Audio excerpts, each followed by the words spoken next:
Hello guys, good morning guys. Dito tayo ngayon sa munting farm natin. Ipapakita ko lang sa inyo ang aking munting tanim.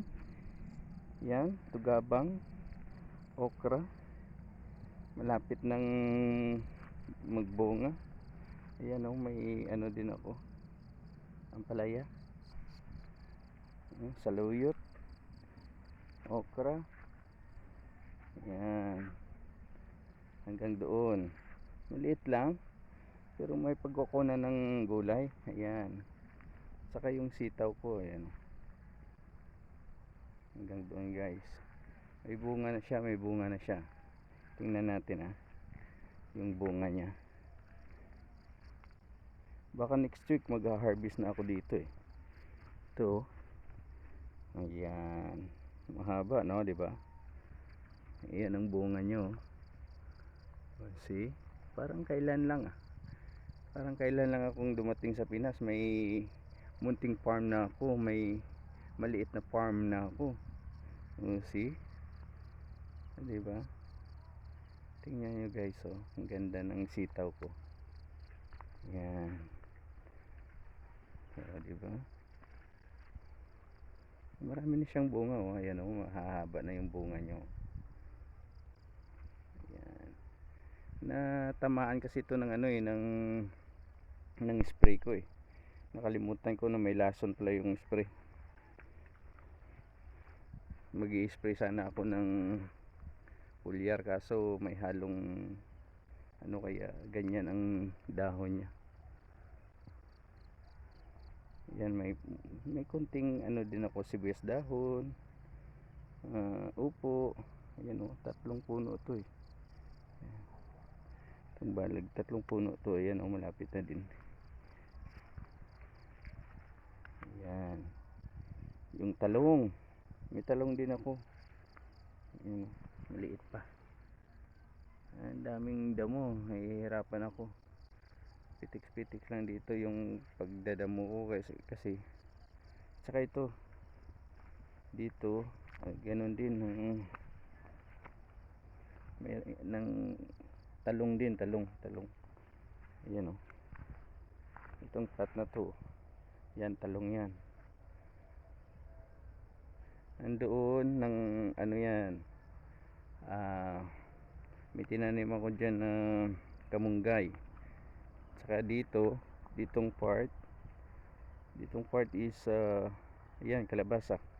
Yan inisa ko na lang sila para mag-i-spread sila pag ganun na lang. Yan, isang space lang, isang punuan, kaso may fertilizer yan, may organic yan sa baba, kaya tingnan mo yung kalabasa ko, napakaganda, di ba? May fertilizer yan bago ko siya itinanim, nilagyan ko muna ng organic sa ilalim. Saka dito meron din dito yung mga sili. Ayan maliliit pa na sili yan. Maliit lang kasi ang ko dito actually palayan to hindi naaabot ng tubig, kaya ginawa ko ng maliit na garden. Kasi sabi ko sa tatay ko, tayo gawin nating maliit na garden para may pagkukunan na tayo ng gulay-gulay. Ayan ang ganda ng sikat ng araw dito. Yan talong yan, isang tot. Yan ganyan hindi pa natapos sa ng palay. Saka ito alugbati. Yan alugbati yan, hindi ko pa nadamuhan, marami pa.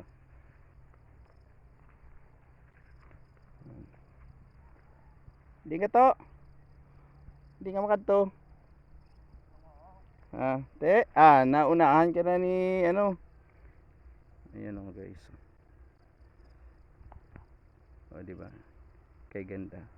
Tuwing umaga pumunta ako dito para mag-check ng aking sitawan. Nai-enjoy ako kasi nakikita ko na yung yung kasipagan ko nung pagdating ko dito. Wala akong inano na oras, sinayang. Pagdating ko dito, nagbungkal agad ako ng lupa para magtanim. So ngayon ito ng resulta, kay ganda. Diba? Nai-enjoy ka pagka nakikita mo yung tanim mo namumunga na. May bunga na, diba? Sarap ng feeling. Diba? Kahit hindi na mag-abroad na, diba?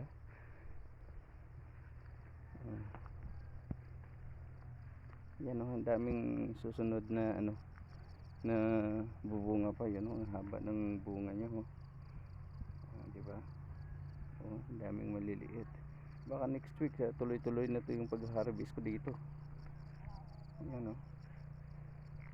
hanggang sa ilalim pa. Diba? Na-enjoy ka. Ayan ang ano dyan, upo. Tatlong punuan to eh. Yan maganda na din yung tubo ng upo ko eh. Nag-pruning na ako sa ilalim para mag-spread siya mabilis. Yan diba? Sa ilalim, ang diskarte ko, nilagyan ko ng sibuyas dahon. Organic yan guys. Para yung ano ko, nahihinaan ako ng yung ampalaya ko, medyo mahina yung grow nya. Yung kung anong diskarte dito para mabilis yung grow. Yung pitsay, una-una nag-ano ako ng pitsay, kaso hindi siya nag-grow. Pinalitan ko ng ibang tanim. Ayan hinayaan ko na lang. Pitsay sana dapat dito, pitsay dito eh. Ito pitsay din sana dito. Kaso hindi siya nag-grow kasi tinamaan agad ng ano eh, ng fungus. Yan tingnan mo, fungus yan, hindi nag-improve, kaya pinalitan ko agad ng panibagong tanim. Yan ang diskarte dyan. May native din akong sitaw. Ayan native na sitaw yan. Lagay ko rin dyan ilang punuan.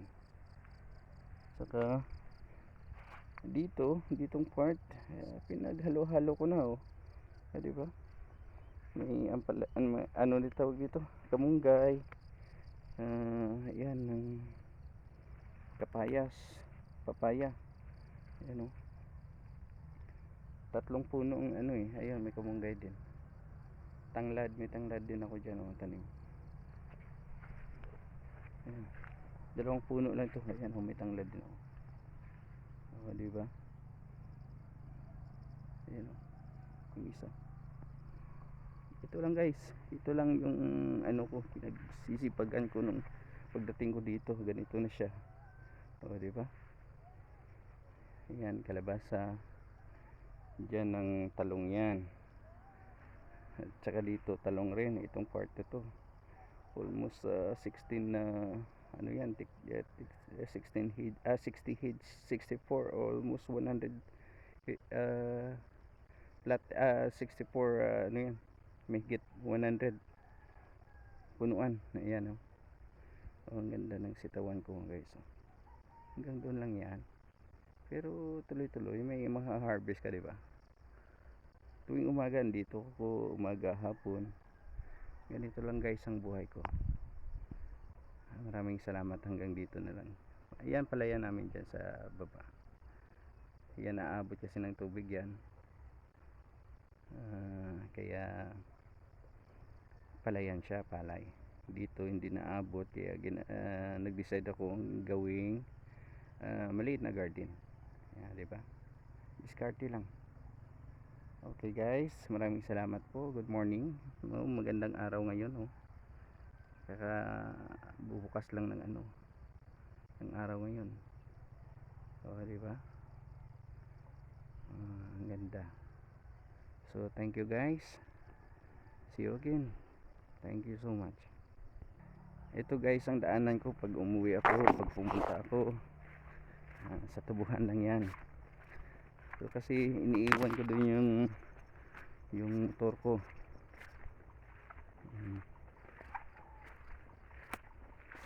Ayan guys ang motor ko.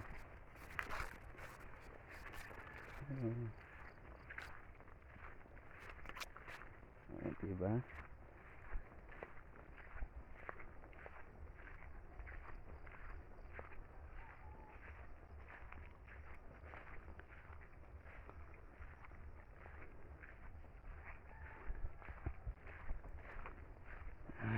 tingnan natin kung makakabalik pa tayo sa abroad kasi may edad na tayo. So nai-enjoy ko naman yung buhay ko dito magpa-farm. Pagkahapon hatid ng mga estudyante sa paralan, 10-10 lang. Diba? Namamasada ako ng estudyante. Ganyan.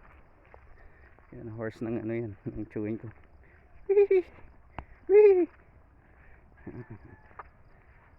Yan guys, ito na yung daan, main road. Ito yung motor ko, ito yung service ko araw-araw. Yan, o diba, hanggang dito na lang guys, salamat.